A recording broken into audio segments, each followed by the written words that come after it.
Assalamualaikum warahmatullahi wabarakatuh. Alhamdulillahirabbil alamin. Wal 'aqibatu lil muttaqin. Wa la 'udwana illa 'alal zalimin. Asyhadu an la ilaha illallah wahdahu la syarika lah. Asyhadu anna Muhammadan صفيه من خلقه وحبيبه أشهد أنه بلغ الرسالة وأدى الأمانة ونصح للأمة وتركنا على المحجة البيضاء ليلها كنهارها لا يزيغ عنها إلا هالك. اللهم اجمعنا به كما آمنا به ولم نره وارزقنا حوضه واسقنا من يده الشريفة شربة لا نظمأ بعدها أبدا. رب اشرح لي صدري ويسر لي أمري واحلل عقدة من لساني يفقه قولي. Sadaqallahul adzim. Hadirin sidang jamaah salat subuh di Masjid Baitur Rahman yang kita cintai bersama, bertemu kembali dalam pengajian As-Sirah An-Nabawiyah. Pada pertemuan yang lalu kita sudah menceritakan sebagian dari profil atau biografi salah seorang dari kakek Rasulullah Sallallahu Alaihi Wasallam yang bernama Abdul Muttalib. Ini merupakan sederetan dari cerita-cerita berkaitan dari pertanyaan bagaimana, kenapa Rasulullah Sallallahu Alaihi Wasallam dianggap berasal dari keluarga yang mulia.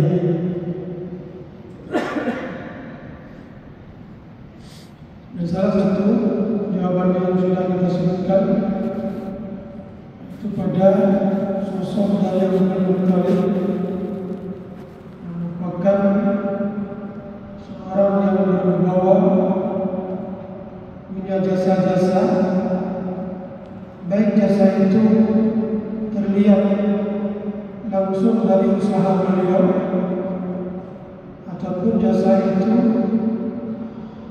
sudah diatur, didesain oleh Allah untuk dijadikan kepada beliau, seperti penemuan sumur Zam-Zam dan juga kejadian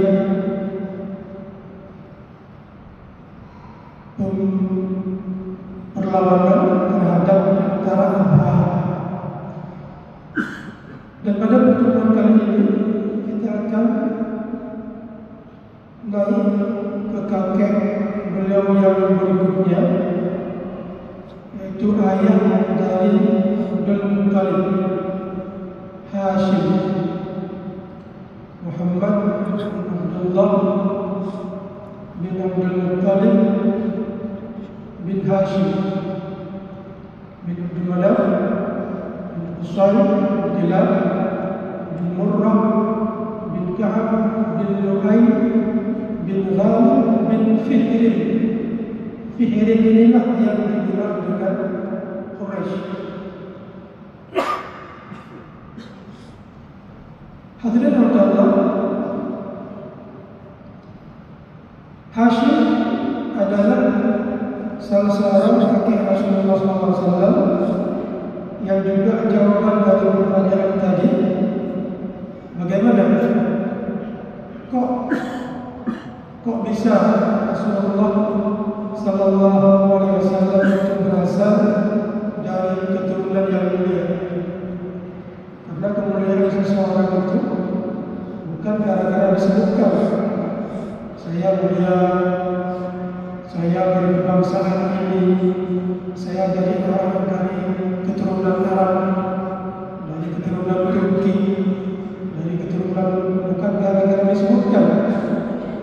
Banyak masyarakat Arab tapi tidak dipandang mulia, hanya sebagian saja dipandang mulia. Dan salah satu keluarga yang dianggap sangat-sangat mulia adalah yang bergaris keturunan Rasulullah Sallallahu Alaihi Wasallam.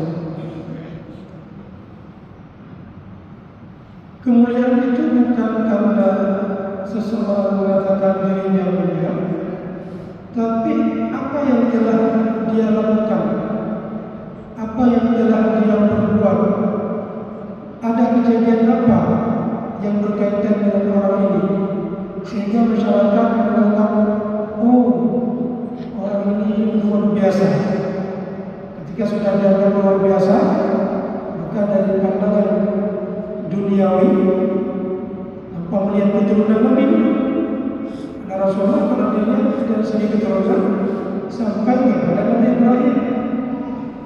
Tapi tanpa dilihat dari segi keturunan dulu, apa jasa-jasa, apa perbuatan-perbuatan, apa tindakan-tindakan yang pernah dilakukan oleh kakek-kakek Rasulullah itu, sehingga masyarakat menganggap, oh, luar biasa. Pada pertemuan lalu sudah kita sebutkan tentang Abdul Muttalib. Maka pada pertemuan ini kita akan mengkhususkan pembahasan tentang kakek beliau Hashim bin Abdul Muttalib. Yang kita kenal selama ini adalah Hashim. Ternyata Hashim itu adalah bukan nama dari kakek Rasulullah SAW, tapi melainkan gelar dari jasa yang pernah beliau lakukan, yang dikenal oleh masyarakat dan diabadikan dalam puisi-puisi mereka. Dan salah satunya adalah sebuah syair yang memuji beliau dengan berkata, Abdul ladzi hashara as-sariyya li qawmihi qawmun bi Makkah musmituna ijaza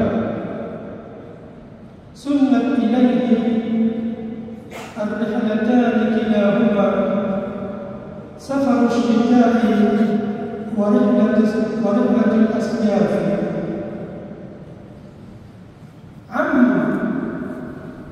Ternyata Hashim itu namanya adalah Amr. Lalu apa arti Hashim? Amr alladhi hashama as-sariyya li qawmihi.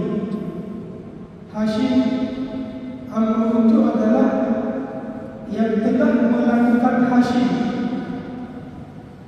Apa itu Hashim?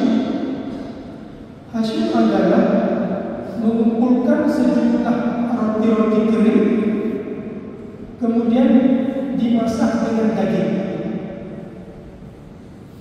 Ceritanya bagaimana? Ada satu kejadian yang terjadi di Mekah pada saat Hashim sebagai orang terkemuka di Mekah itu, yaitu kejadian kelaparan. Dan Hashim seorang orang kaya raya. Jadi orang kaya raya, kalau sekedar dia mengatakan saya kaya sekali, tapi dia tidak perlihatkan kepada masyarakat efek yang dirasakan dari kekayaan dia kepada masyarakat, maka justru sebaliknya masyarakat justru bukan memuliakan dia, maka akan memaki dia, berlin dan sebagainya. Tapi Hashim pada saat kejadian seperti itu di masyarakat dia, yang beliau adalah orang yang melakukan perjalanan dagang di musim kemarau ke Indonesia, di musim panas, bukan kemarau, di musim panas ke Indonesia, di musim dingin ke negeri Yaman dan negeri Habasyah. Maka pada saat itu beliau membeli sejumlah roti yang ada di negeri Syam. Beliau bawa pulang ke Mekah, kemudian dimasak dengan daging, kemudian beliau bagi-bagikan kepada masyarakat Mekah pada saat itu. Disebutkan sejak kejadian kelaparan itu, itulah yang pertama sekali masyarakat Mekah merasakan kenyang. Maka oleh masyarakat Mekah memuliakan Hashim dengan mengabadikan jasa beliau ini dalam puisi-puisi mereka, di antara yang tadi saya bacakan. Jadi kemudian itu apa yang dirasakan dan apa yang dilihat oleh masyarakat. Pada saat Hashim melakukan kebaikan dalam kondisi masyarakat sedang kelaparan, yang sebelumnya tidak ada inisiatif dari orang lain ingin melakukan seperti yang dilakukan Hashim, maka keponakan beliau yang bernama Umayyah, karena Hashim ini punya 4 bersaudara, Hashim bin Abdul Manaf bin Qusay. Abdul Manaf ini punya 4 orang anak, satunya adalah Hashim, kemudian Abdul Syams kedua, kemudian yang ketiga Al-Muttalib, yang dari Muttalib ini nanti lahir Imam Syafi'i, kemudian yang keempat Naufal. Maka Abdul Syams punya seorang anak namanya Umayyah, keponakan dari Hashim, anak dari adik beliau atau abang beliau, dan seorang yang kaya raya juga, Umayyah bin Abdul Syams bin Abdul Manaf bin Qusay, keponakan dari Hashim. Umayyah pada saat melihat Hashim sudah terjun ke lapangan menerima orang-orang yang lapar, sehingga beliau yang tadinya bernama Abdul dikenal oleh masyarakat menjadi Hashim, yaitu orang yang membagi-bagi roti. Maka Umayyah ini merasa, saya juga kepinginlah mendapat kemuliaan, mendapat sanjungan, nama saya diabadikan. Maka beliau juga mencoba ingin melakukan seperti yang dilakukan oleh paman beliau Hashim. Tapi yang namanya sesuatu tindakan jasa yang sudah terlambat, tetap saja, ya, bahasa kita enohat sekarang. Kenapa tak kemarin-kemarin itu? Kenapa ketika sudah ada orang lain yang melakukan, yang memberikan jasa, kenapa sekarang baru kita datang? Saya juga ingin memberikan jasa yang sama. Maka oleh masyarakat, sebagaimana disebut dalam Tabaqat Ibnu Sa'ad, menganggap apa yang dilakukan oleh Umayyah ini adalah perkara yang tidak terlalu penting seperti yang dilakukan oleh Hashim kakek Rasulullah SAW, yang beliau yang pertama sekali terjun ke lapangan. Dan oleh Umayyah merasa jasa yang beliau tawarkan, yang tadi sudah lambat, tidak mendapat respon dari masyarakat, sehingga timbul kecemburuan terhadap paman beliau yaitu Hashim. Sehingga sedikit cekcok dengan sang paman, oleh Hashim mengatakan kepada Umayyah. Umayyah ini nanti keturunan beliau yaitu Harbun. Harbun ini ayah dari Abu Sufyan. Abu Sufyan beliau anak Muawiyah bin Abi Sufyan. Muawiyah bin Abi Sufyan bin Harbin bin Umayyah bin Hashim bin Abdul Manaf. Maka ketika timbul kecemburuan, maka bahasa Ibnu Sa'ad fahasadahu, Umayyah itu. Jadi hasad, pun hasad di hati Umayyah.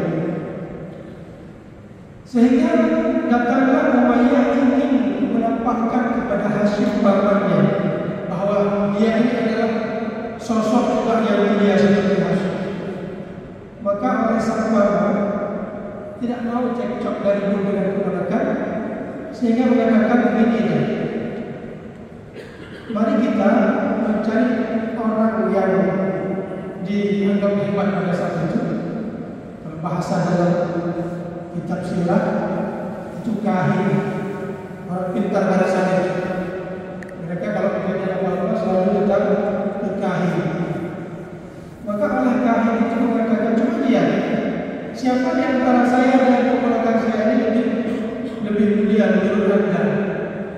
Maka oleh kahin ini memberi penilaian kepada Hashim dengan syarat tadi sebelum mereka datang ke kahin. Kalau kahin memutuskan kemuliaan itu ada pada saya, maka saya akan menyembelihkan 50 ekor unta. Dan di sisi lain, kamu harus mengasihkan diri dari Mekah, pergi dari Mekah selama 10 tahun. Dan demikian juga sebaliknya, kalau kahin menilai kamu yang lebih mulia, maka kamu yang akan menyembelih 50 ekor unta, dan saya akan mengasihi selama 10 tahun. Maka diterima. Ternyata kahin itu memberi penilaian kepada Hashim. Hashim lebih mulia daripada Umayyah yang mereka dulu. Maka Umayyah ini berdasarkan perjanjian tadi, beliau meninggalkan Mekah, keluar dari Mekah, menuju ke mana? Menuju ke negeri Syam. Dan ini berpengaruh nanti pada sejarah kerajaan Bani Umayyah. Jadi pada saat meninggal Sayyidina Utsman bin Affan, yang merupakan Abu Sufyan dengan Affan itu adalah sepupu. Abu Sufyan bin Harb bin Umayyah, Utsman bin Affan bin Abdul As bin Umayyah. Jadi Muawiyah dengan Sayyidina Utsman itu sepupu.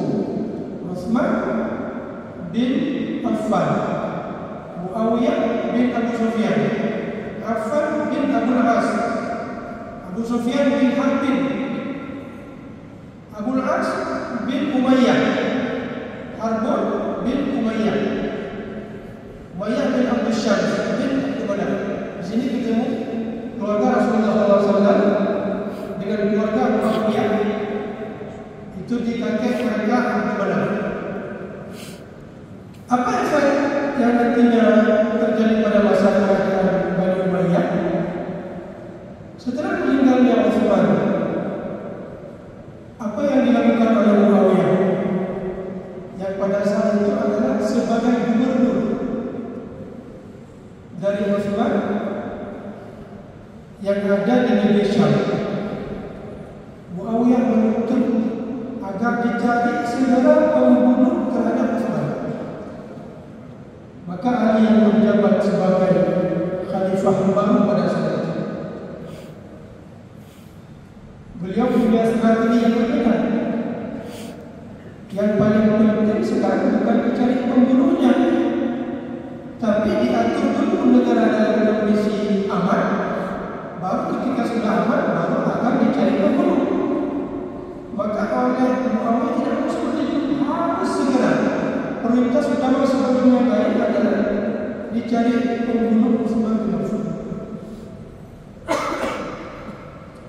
Maka terjadilah keributan antara Muawiyah dan Ali bin Abi Thalib, yang sebenarnya awal permusuhan antara kedua keluarga ini sudah pernah terjadi dulu di masa kakek Rasulullah SAW, Hashim dengan kakek Muawiyah Umayyah. Yang tadinya kalau saya memutuskan lebih mulia, maka engkau Umayyah harus meninggalkan Mekah, keluar dari Mekah selama 10 tahun.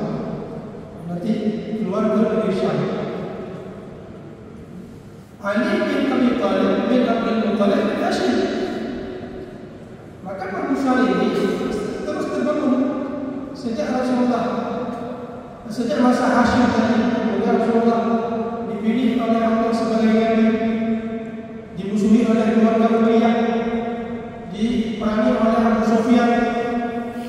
Abu Sufyan sendiri terlambat sekali masuk Islam, yaitu pada tahun ke-8 Hijrah. Berarti sekitar 21 tahun Rasulullah berdakwah, 13 tahun di Mekah, kemudian di Madinah 8 tahun, baru Abu Sufyan masuk Islam. Itu pun dalam kondisi terdesak. Bagaimana terdesak? Ketika Rasulullah sudah menyusun barisan ingin terobos ke kota Mekah, maka Abu Sufyan dibawa oleh paman kami Abbas untuk berjumpa dengan Rasulullah. Kemudian terjadi dialog antara Rasulullah dan Abu Sufyan. Rasulullah bertanya kepada Abu Sufyan, mengapa engkau tidak meyakini bahwa di dunia ini tiada Tuhan kecuali Allah? Abu Sufyan menjawab, saya meyakini tiada Tuhan selain Allah. Mengapa engkau tidak meyakini kalau saya ini Rasulullah? Kalau ini masih sedikit mengganjal di hati. Apa kata Abbas? Abu Sufyan, coba lihat tentara-tentara itu cukup banyak itu. Masuklah Islam. Kalau enggak kamu akan dihabisi. Kadang-kadang orang perlu ya untuk diperlihatkan sekali-kali bahwa itulah mastata'tum min quwwatin wa min ribatil khayl. Perlihatkan, siapkan. Kalian oleh tentara-tentara Islam akan kekuatan supaya musuh-musuh takut. Ketika takut mereka akan normal berpikir. Mungkin selama ini kita lihat rumah orang Islam ini lemah sekali. Orang Islam ini miskin-miskin. Ekonomi di negara Islam tidak baik.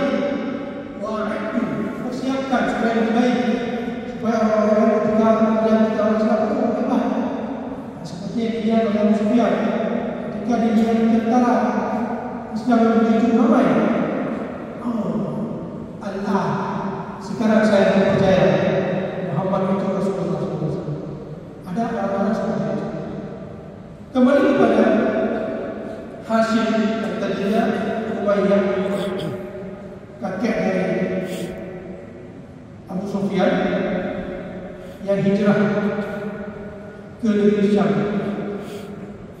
yang nantinya pada masa Ali bin Abi Thalib, Muawiyah bangkit melawan Ali.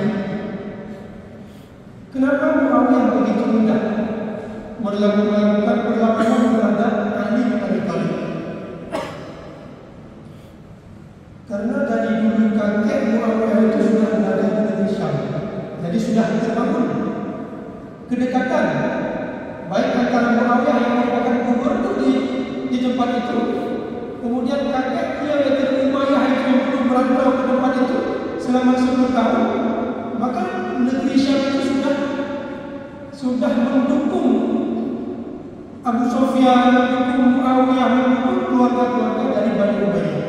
Makanya ketika terjadi cekcok antara Muawiyah dan Ali yang berakhir nanti dengan pengunduran Sayyidina Hasan dari khilafah dan menyerahkan kepada Muawiyah, karena Muawiyah sudah punya kekuatan, walaupun dia bukan kekuatan pusat itu di Madinah itu Khalifah Ali bin Hasan itu, tapi di provinsi itu dia sudah punya kekuatan besar sehingga beliau bisa paling tidak walaupun tidak terjadi kemenangan dalam peperangan, tapi imbang dalam pada saat melawan Sayyidina Ali.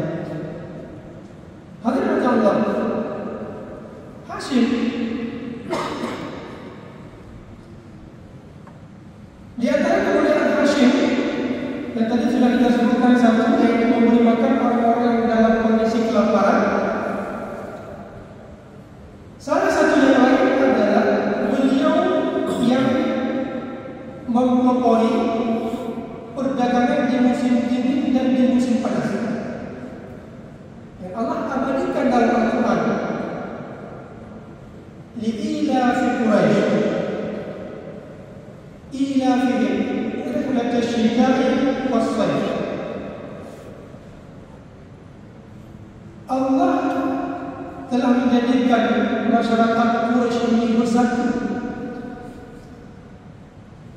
Kemudian mereka melakukan perdagangan terhadap syaitan wassaif. Siapa yang pertama sekali melakukan perdagangan di musim panas dan di musim dingin ini? Bukan Quraisy, tapi Hashim yang keturunan dari Quraisy. Jadi sebelum Hashim itu, mereka biasa-biasa saja berdagang cuma di Mekah. Atau mungkin sekali-kali ada yang berangkat ke Syam, negeri Yaman, tapi tidak seperti yang terjadi pada masa Hashim. Apa yang terjadi pada masa Hashim? Supaya perjalanan dagang mereka mulus dan mendapat keuntungan yang baik, Hashim melakukan perjanjian dengan Kaisar Romawi. Karena Raja Romawi pada saat itu adalah kerajaan yang besar. Melakukan perjanjian, di antara bukti perjanjian adalah Kaisar Romawi menjamin keamanan terhadap rombongan dagang masyarakat Quraisy. Kemudian di antara bukti perjanjian, kalau ada orang Romawi yang berdagang di Mekah, maka mereka harus membayar pajak 10% kepada Quraisy. Jadi poin-poin perjanjian seperti ini terangkat di bawah Hashim kepada masyarakat. Oh, hebat Hashim ini, bisa menjalinkan kerjasama politik ekonomi dengan internasional. Bukan hanya kelas-kelas kabilah Arab, tapi dengan tentara, dengan Kaisar Romawi, raja yang paling hebat pada saat itu. Sehingga mereka mudah melakukan perjalanan pulang pergi dengan kondisi aman, tidak ada gangguan, tempat keuntungan yang baik. Dan orang lain yang datang berdagang di negeri mereka juga dikasih persennya, sehingga mereka mendapat keuntungan yang baik. Sehingga masyarakat, oh, hebat Hashim, hebat, mulia. Maka ketika Rasulullah nanti lahir, masyarakat, oh, memang keturunannya sudah kami kenal, keturunan orang-orang yang hebat dan mulia. Falyabudu rabb hadain. Ini kemuliaan yang Allah berikan kepada kalian masyarakat Quraisy. Maka kalian jangan tidak menyembah Allah. Ini sebenarnya nikmat yang diberikan oleh Allah kepada kalian. Falyabudu rabb hadain. Maka menyembahlah Allah. Ini Allah meminta kepada masyarakat Quraisy pada saat itu yang masih memusuhi Rasulullah Sallallahu Alaihi Wasallam. Kenapa Allah sebutkan dalam Al-Quran li'ila fi Quraisy? Padahal yang melakukan itu adalah Hashim, bukan kakek Nabi yang bernama Quraisy. Tadi kita sudah menyebutkan silsilah dari nasab Rasulullah SAW, Muhammad bin Abdullah bin Abdul Muttalib bin Hashim bin Abdul Manaf bin Qusay bin Kilab bin Murrah bin Ka'ab bin Lu'ay bin Ghalib bin Fihrin. Fihrin ini yang bergelar Quraisy. Kenapa tidak diabadikan dalam Al-Quran? Hashim. Itulah karena cucunya yang baik ini terangkat juga martabat kakek-kakek kita. Tapi kalau kita yang berjahat, maka keluarga-keluarga besar kita juga menjadi malu.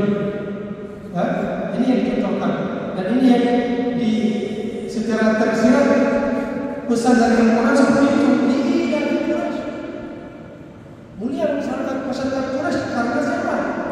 Karena mulia salah seorang dari keturunan Quraisy yaitu Hashim. Padahal mereka mulia juga keturunan dari Nabi Ismail. Hadirin Allah, terakhir berkaitan dengan Hashim dalam perjalanan terakhir beliau dari Mekah menuju ke negeri Syam. Selalu mereka dalam perjalanan itu singgah di Yathrib, di Madinah. Dalam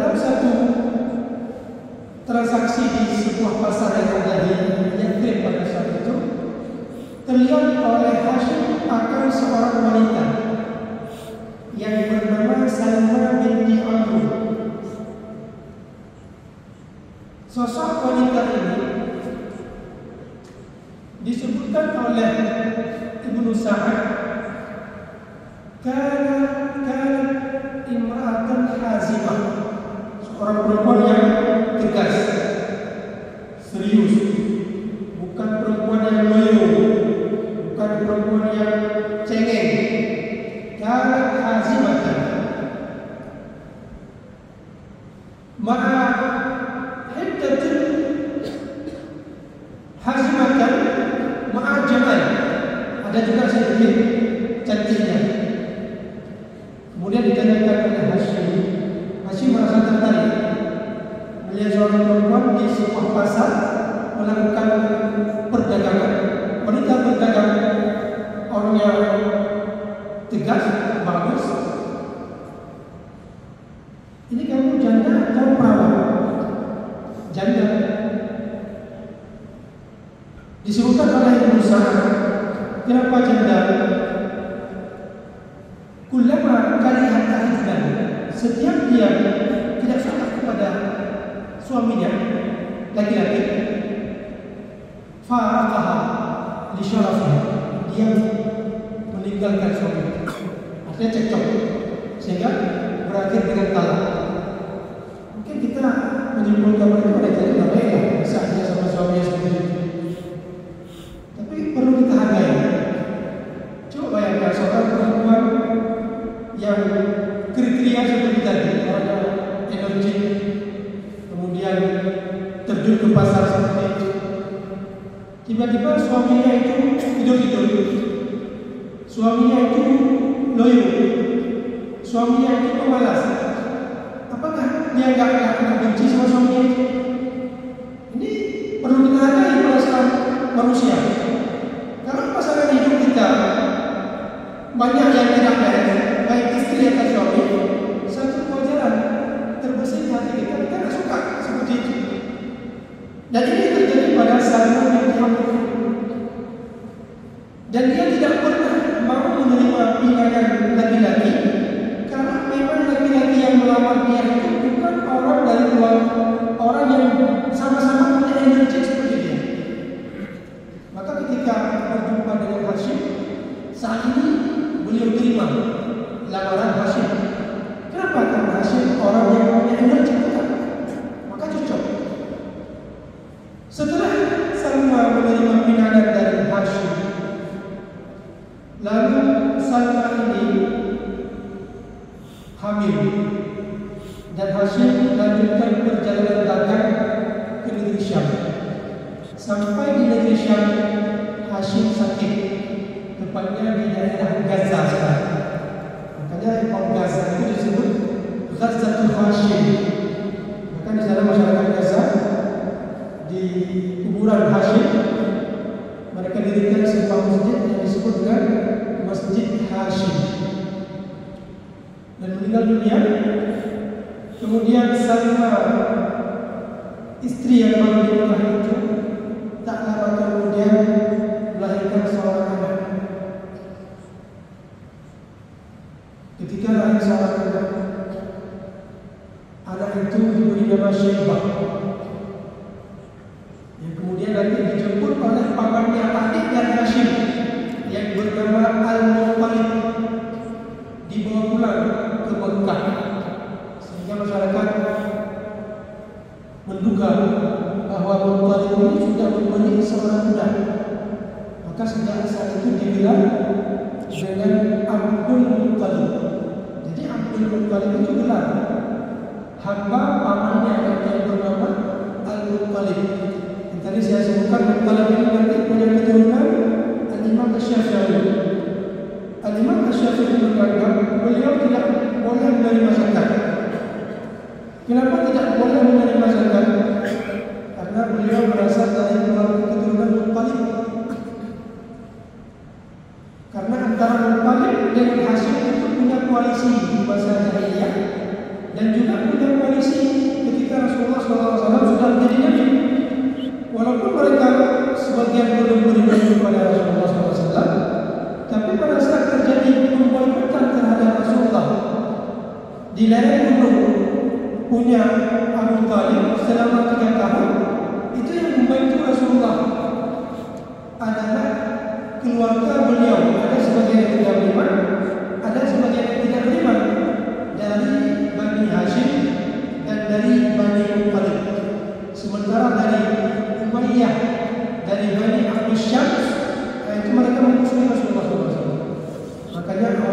Rasulullah SAW memberi penghargaan.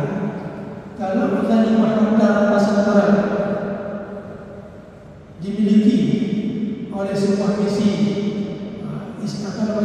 tentara Islam, maka wajib diberikan kepada keluarga Hashim dan keluarga Muttalib sampai sekarang. Hadirin Allah, berkaitan apa yang disebutkan oleh Ibnu Sa'ad tadi bahwa Hashim menikahi seorang perempuan yang tegas, perempuan yang energik, maka kita akan mencoba cerita ini dengan apa yang diriwayatkan oleh Abdullah bin Umar berkaitan terhadap perkawinan yang dilakukan oleh Sayyidina Umar. Ini kita belajar cara memilih, khususnya bagi yang belum menikah atau mau menikah. Yaqulu Abdullah bin Umar, kana ayahku Umar bin Khattab la yatazawwaju an-nisaa li syahwatin. Ayahku kalau menikah dengan perempuan bukan gara-gara syahwat. Jadi ketika melihat perempuan, bukan syahwatnya yang dipertimbangkan sehingga dia nikahkan seorang perempuan, lakin talaban lil walad, untuk mendapat anak. Jadi Sayyidina Umar memilih seorang istri. Ini istri ini akan menghasilkan anak bukan? Karena istrinya tidak energik, istrinya malas-malasan, walaupun cantik bagaimana, itu bukan pertimbangan yang utama. Ini anak yang dihasilkan oleh perempuan ini bagaimana? Jadi Umar bin Khattab standar memilih wanita seperti itu, bukan karena syahwat, tapi karena apa? Talaban lil walad. Anaknya nanti bagaimana? Makanya anak-anak Sayyidina Umar hebat-hebat. Abdullah bin Umar, kemudian Hashim yang nantinya melahirkan Umar bin Abdul Aziz. Itu standar yang dijadikan oleh Umar. Dan ini juga yang terlihat pada sosok Hashim yang menikah dengan seorang perempuan yang bernama Salma binti Amr yang ditemukan di pasar. Melihat sosok wanita ini punya kriteria yang baik seperti itu, maka orang mencoba melamar sang gadis, bukan gadis, seorang janda ini yang nantinya melahirkan siapa? Melahirkan Abdul Muttalib, melahirkan orang hebat. Dan melahirkan siapa lagi? Melahirkan Abdullah, orang hebat juga. Melahirkan Rasulullah Sallallahu Alaihi Wasallam. Jadi itulah mungkin pada pagi yang ini berbagai hal yang bisa kita sampaikan. Mudah-mudahan kita mendapat pelajaran, baik saya sendiri atau jemaah semua yang berada di masjid raya yang kita tutup ini. Dan lebih dan kurang saya mohon maaf. Wabillahi taufiq wal hidayah. Assalamualaikum warahmatullahi wabarakatuh.